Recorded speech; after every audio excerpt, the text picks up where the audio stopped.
મોરબીના દરબારગઢથી કોંગ્રેસની ન્યાય યાત્રાનું આયોજન થયું હતું અને આ સાથે જ ન્યાય યાત્રામાં કોંગ્રેસના દિગ્ગજ નેતાઓ પણ જોડાયા હતા। મોરબી ખાતે ન્યાય યાત્રાનું આયોજન થયું હતું। ગુજરાત ઉપરાંત અન્ય રાજ્યના નેતાઓએ પણ આ ન્યાય યાત્રામાં ભાગ લીધો હતો અને કોંગ્રેસના નેતાઓએ ભાજપ ઉપર આકરા પ્રહાર પણ કર્યા હતા ન્યાય યાત્રા નિમિત્તે।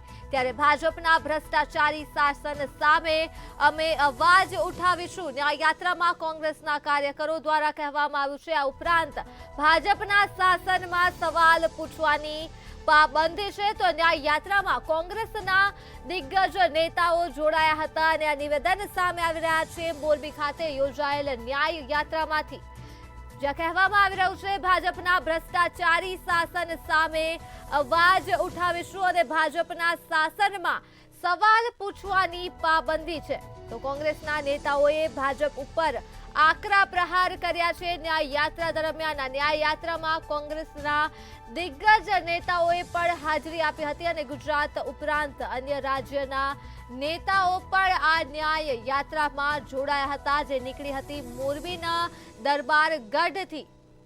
વિગતો મોરબીથી મળી થઈ છે, જ્યાં દરબારગઢથી કોંગ્રેસની ન્યાય યાત્રાનું આયોજન કરવામાં આવ્યું હતું અને આ ન્યાય યાત્રામાં કોંગ્રેસના દિગ્ગજ નેતાઓ પણ જોડાયા હતા, જેઓએ ભાજપ ઉપર શાબ્દિક પ્રહાર કર્યા છે અને ભાજપના ભ્રષ્ટાચારી શાસન સામે અમે અવાજ ઉઠાવીશું। આ ઉપરાંત તેઓએ કહ્યું છે ભાજપના શાસનમાં સવાલ પૂછવાની પાબંદી છે। તો કોંગ્રેસની ન્યાય યાત્રા યોજાઈ હતી મોરબીના દરબારગઢ ખાતે। ત્યારે આ ન્યાય યાત્રામાં કોંગ્રેસના દિગ્ગજ નેતાઓ પણ જોડાયા હતા અને ઉપરાંત ગુજરાતના ઉપરાંત અન્ય રાજ્યના નેતાઓએ પણ આ ન્યાય યાત્રામાં હાજરી આપી હતી।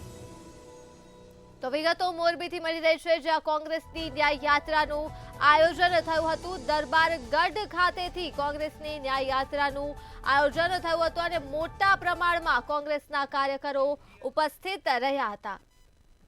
એ શ્રેય હોસ્પિટલની હોય, એ ટીઆરપી ગેમ ઝોનની હોય, એ કાંકરિયા રાઈડ કાંડની હોય, એ વડોદરા બોટ કાંડની હોય, તક્ષશિલા સુરતનું હોય કે મોરબીમાં ઝૂલતા પુલના, આ તમામ પીડિત પરિવારો આજે પણ 5-5 વર્ષ વીતવા છતાં એમને ન્યાય મળ્યો નથી, એટલે ન્યાય માટે તરસે છે।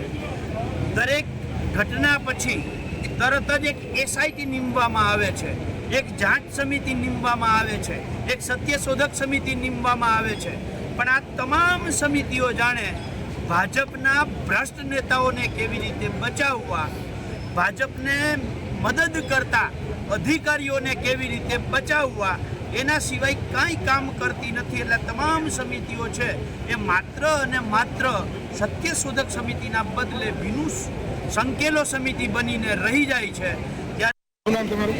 ગેમ ઝોન રાજકોટ અગ્નિકાંડમાં મારો દીકરો હતો અને એના બદલે અમે જોડાણા થઈ ભાઈ ચાર્જશીટ બનાવી, હજી પણ એમાં કોઈ અમને એવું નથી, એવા વ્યક્તિને પકડ્યા નથી એને કે અમને જે આમ સંતોષ થાય એવા જે પકડ્યા છે એ બધા તો નાના પકડ્યા છે। એક સાગઠિયા એકને પકડ્યો છે અને સાગઠિયાએ કેટલાયને નામ દીધા છે, તો એ કોઈને એને પકડ્યા નથી।